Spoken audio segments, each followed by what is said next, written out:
Hello, Erica, can you hear me now? I can hear you. Hello. Oh, perfect. Thank you so much for your patience and really sorry for the delay. There was a bit of technical issue here. No problem. Um, so, Kiara, and good morning, everyone. We have a very special guest with us, Honorable Immigration Minister Erica Stanford. So, welcome to the show, Minister. Thank you It's so good to much be once again for your patience. So, Erica, to start with, you have been the voice of migrant communities over the last few years while in opposition, and I believe a big number of Indian voters they have trusted National Party for the better immigration policies, and they have voted for you as well. So, I would like to know first of all, it's a very good question. A lot of people have asked me to actually get the answer from you about the parent visa category because this is a very important category. But Yep. the people they seem to be a little bit disappointed at the moment because the parent visa for the longer term, the policy that the National Party actually has promised before the election and before coming into the power. So why is this taking so long actually to frame this policy for the longer term for the parents? Yeah, sure. Look, I mean, I think the reason we wanted to have this visa in the first place is because we know how important parents are to families when it comes to childcare and helping out their kids when they might be sick, but especially that childcare part. And we recognise that the 3-year multiple entry visa we have at the moment isn't really fit for purpose. And look, if we want to be competitive around the world, we need to have a visa that is similar to what the Canadians have, which is that 5-year multiple entry visa, which is what we committed to. And it's also in our coalition agreement with the ACT Party. So it's happening. It's just that we have a relatively small policy team in Immigration New Zealand, as I found out. And so we have to sort of stage the work. And to be honest with you, the most important thing we had to do straight away was the migrant exploitation stuff. And I think you will remember, obviously, they're not that long ago, all of those horrific stories of, 40 men in a 3-bedroom house who'd been exploited. And that is a symptom of, or it's a result of an AEWV work visa that is absolutely broken. And it is taking us considerable amount of time to work our way through that. Right. We're trying to make it a much better visa. So that work is going to take me until we should have it completed in December. As soon as we have finished that work, and it is big, you'll see when it's announced, it's quite big. As soon as that work is finished, the next cab off the rank is the parent visa, because I know how important it is to families. So we're committed to it, we're doing it, but I think everyone will have to appreciate that if you're holding up those two things, the migrant exploitation and the parents, we just had to make sure that we stopped that migrant exploitation, because you and I both know if we had another story of another whole lot of, predominantly it was Indian and Chinese and some Vietnamese as well, men living in these conditions. It's just not the country we want to live in. So we had to deal to that first. So we're doing that. And then I'm very excited to get the work about the parent category underway, which is it's going to be good. And I just, need to let people know it is a visitor visa. It's not a resident visa. It's a visitor visa. We'll work our way through the details, but we'll work at pace next year. True. So is it going to be like a 5+5 kind of type of visa, 5+5 years visa? We'll work through the detail on that, but it'll be a 5-year visa. And as long as you are continuing to be eligible for that visa, you can continue. My expectation is you'll be able to continue to apply for it. But you'll need to meet health and character, and make sure that you have got your health insurance. And I expect those sorts of things will be involved. We haven't started all of the detailed policy work yet, but that's my expectation. And as long as you meet the conditions every year, you'll be able to continue to be on that visa and continue to apply for it. Right. And is there any hurdle regarding the parents' insurance, etc. as well, or are you going to be sorting that issue out as well, while framing this policy? There is insurance is always the problem because there aren't a lot of policies that do that. We already have a parent retirement visa that requires health insurance. And so there is a product out there. But when we sort of scoped this policy early in opposition, We know it's really expensive, especially if you've got Medivac and all sorts of other things included. So we're going to have to work through that to see what the other options are. And that's part of the policy work that the immigration policy officials will do. But I expect, look, and I've made this clear in select committee, I don't expect that it's going to be cheap, the insurance. The health insurance is always the difficult part, and it's not something I can control, unfortunately. Right. Cool. And actually, just moving on from this, there's basically another question that a lot of people actually from our community, they also wanted to know. There's been a decline in the number of actually student visas. We also have reports that student visas being declined for the people who are onshore and just wanted to get a student visa to study and work here. So, why is this happening actually? Why is there a decline in the number of student visas like lately? Yeah, look, I've asked immigration to look into this, and I've asked them for advice on what's going on. I mean, this is not something I personally control. This is an operational matter for immigration, but I have asked them because my goal is to make sure we get back to at least pre-pandemic numbers of international students. I mean, it's so important for our economy and the vibrance of our community to have international students here. So I have asked the question as to why there has been such a high level of decline, and their answer is, and it's across the board, it's not just with student visa, the number of high risk applications has exploded. It's doubled. And so they're dealing with a lot more applications that are very high risk. We can't track where money's coming from. Documents are fraudulent. There's all sorts of things going on. It's not just us as well. It's every country around the world is seeing this influx of very high risk applications. And so a lot of those are being declined because they don't have the required documentation, it can't be verified, or it's fraudulent, or we can't trace where the money came from. And so we're trying to get that balance of, we want to bring our students back. It's really important, but also making sure that we're managing the risk. And so there's always that balance to be had. And so that was their explanation, but I'm keeping a very close eye on it because, like I say, I want to double the numbers, back to where they were at least, and more. So we'll take a good look at that. That's good. So there is a plan to actually increase the number of students because like once we used to be like $3 to $4 billion industry. So I think that's going to be like really helpful for the boost of the economy as well, like the student numbers go up. It's a huge boost to our economy, and it's been a massive hit. We're only at about 50%. It's been really good that we have seen a huge amount of interest from Indian students wanting to come back. And so that market has come back really strongly. Our Chinese market is recovering, but not as quickly as I would like. So, and there are a number of new markets we want to explore as well. So we're going to also be doing a lot of policy work around student visas to make us more competitive. I have a very, very busy work program. We've got all sorts of things going on, and students is one of those as well. It's why I'm trying to fit all the pieces in together. But students are certainly on the list too. Right. That's great, actually, if you're going to increase the student numbers as well. And also, Erika, there's it's kind of concern for like all New Zealanders. My next question. So there's a record number of New Zealanders citizens which are actually leaving the country.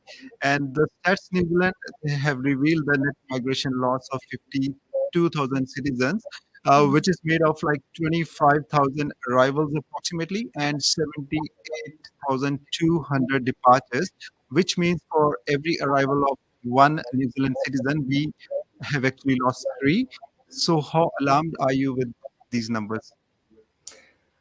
Well, I mean, it's not great, right? We want people to stay here. We want the opportunities to be here. And I think over the last few years, people have become disillusioned, I think, because, our health system isn't what it once was. I certainly know our education system isn't what it used to be. We've got a high cost of living. It's difficult to buy a house. People are worried about crime, certainly, and I know in the Indian community especially. So there are all of these pieces of the puzzle that are maybe making people think that the grass is greener on the other side of the Tasman. And so we're seeing quite a number of people moving. I mean, we always have Kiwis coming and going, but it is quite alarming at the moment, the number that are leaving. And that's why it's really important for this government to solve all of those problems. And this is not an immigration problem per se. This is a a whole of country issue where we need to improve our social services. It's where we need to make sure that we're getting crime under control, and we're also reducing the cost of living and making it easier for people to buy homes. All of those things together, they keep Kiwis here, and they also make us more attractive to the highly skilled migrants that we desperately need to encourage to come here. Right. With regards to the latest changes in AEWV, there's a common problem that a lot of people they have been facing, because there's been a restriction on sporting visas for the overseas dependent partners, and for low skilled, especially migrants, which is level 4 and 5, obviously, who are already into the country. So many employers and a number of people, they not actually happy with these changes. What's your take on this? What would you like to say? I said earlier in the year, in fact, I said it late last year, our levels of immigration are not sustainable. And if any of your listeners have children at school right now, they will be seeing that very keenly in their classrooms, which are exploding.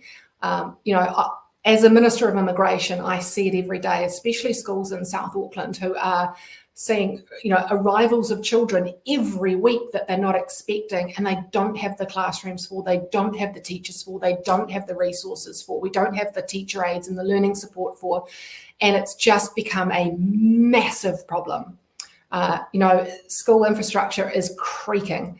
And so we said very early on last year, the numbers of the net migration is not sustainable, not only on our schools, but our hospitals, our roads, our infrastructure. It's not sustainable. And very early on this year, I said publicly, it's not sustainable, and we are going to have to return to our pre-pandemic settings, immigration settings. I signalled it very clearly and very vocally and said we are going to return. We made some changes earlier in the year.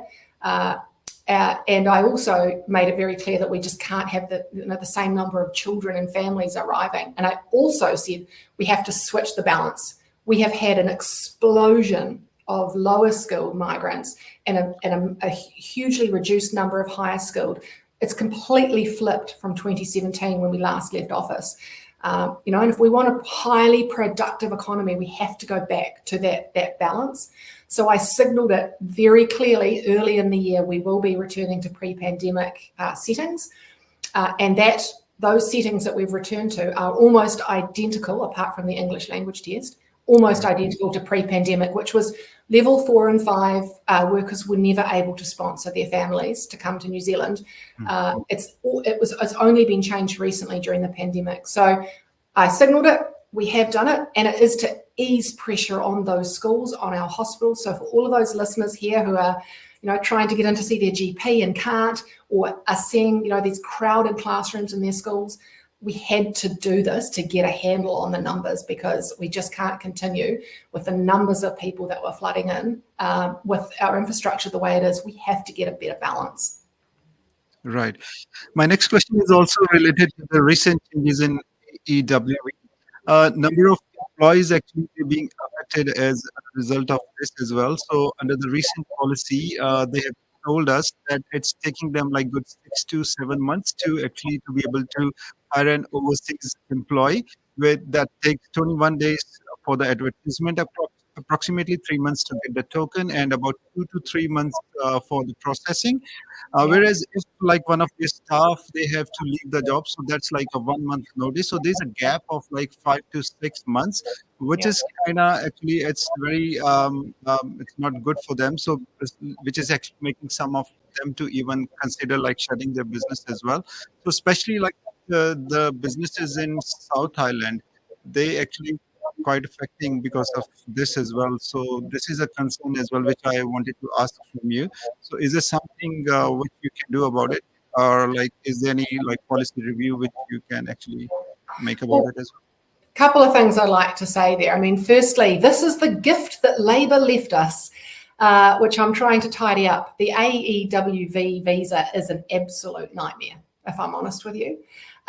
It never took 10, and 20, which are the days they said it would take to process each gateway, the accreditation, the job check, and the migrant. They said 10 days, 20 days.